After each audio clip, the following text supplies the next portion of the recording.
검찰이 김용 부원장을 불법 정치자금 수수 혐의로 체포하면서 관련 영장에 대선자금이란 표현을 명시한 것으로 확인됐습니다. 검찰은 집중 조사를 거쳐 이르면 오늘 구속영장을 청구할 예정인데 어제 무산된 민주연구원 압수수색을 언제 어떻게 재개할지도 고심하고 있습니다. 검찰청에 나가 있는 취재기자 연결합니다. 나혜인 기자.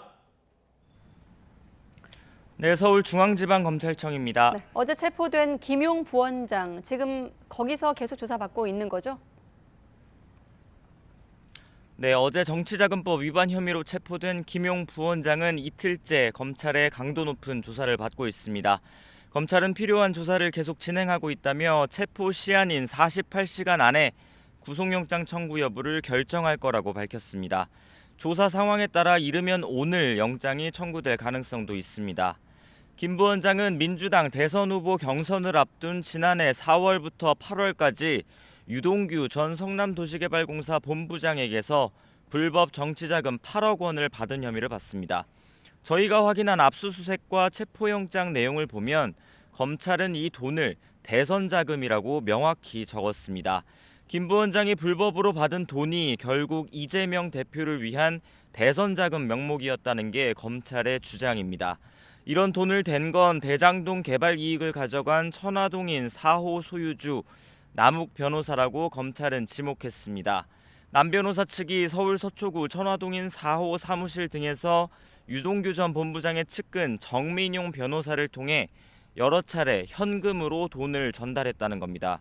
유 전 본부장이 이를 받아서 대장동 사업 자금 세탁용으로 세운 유원홀딩스 사무실 등에서 김 부원장에게 전달했다는 게 검찰의 판단입니다. 김 부원장은 현재 혐의를 전면 부인하고 있죠. 네, 김 부원장은 불법 대선 자금 수수는 전혀 사실이 아니고 과거 독재 시절처럼 검찰이 없는 죄를 만들어내고 있다고 주장하고 있습니다. 하지만 검찰은 이번 수사에 결정적인 역할을 했다고 지목된 유동규 전 본부장의 진술 말고도 여러 증거로 범죄 혐의가 상당 부분 인정돼서 체포영장이 발부된 거라고 자신감을 내비쳤습니다. 돈을 건넨 대장동 일당 역시 정치자금법 위반 혐의로 함께 입건했고 김 부원장이 8억 원을 실제 어디다 썼는지도 수사하고 있습니다. 검찰은 김 부원장이 과거 성남시 의원 시절부터 대장동 일당과 유착 관계에 있었다고 의심하고 불법으로 받은 돈이 더 있을 가능성도 염두에 두고 있습니다. 따라서 어제 무산된 민주연구원 압수수색도 여전히 필요하다는 입장입니다. 검찰은 압수수색을 가로막은 민주당을 향해 법 질서를 부정하고 법치주의를 훼손했다고 강하게 비판했습니다. 자, 그런데 김 부원장이 체포된 사이에 돈을 줬다는 유동규 전 본부장이 오늘 출소했습니다. 이를 놓고 여러 뒷말들이 무성하더라고요. 네, 과거 대장동 개발 과정에서 뇌물을 받은 혐의 등으로 지난해 10월에 구속된 유 전 본부장은 오늘 새벽 1심 구속기한이 끝나 출소했습니다.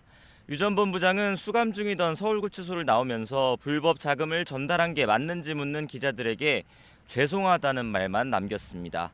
이를 두고 민주당은 검찰이 유 전 본부장을 회유해서 김 부원장에 대한 불리한 진술을 끌어냈다고 주장하고 있는데요. 하지만 검찰은 구속기한 연장을 위해 할 수 있는 일은 다 했다며 근거 없는 얘기라고 일축했습니다. 동거인을 검사실에서 만나게 해줬다는 의혹에 대해서도 수사 과정에서 확인할 내용이 있어서 유 전 본부장과 동거인을 함께 불러 조사한 적은 있지만 회유했다는 주장은 수사팀을 흠집내려는 악의적인 프레임이라고 주장했습니다. 그러면서 오히려 공범 측에서 유 전 본부장을 회유하려는 정황이 있었다고 주장하기도 했습니다. 다만 검찰은 유 전 본부장이 최근 변호인 없이 혼자 조사를 받았는지는 함구했습니다. 지금까지 서울중앙지검에서 전해드렸습니다.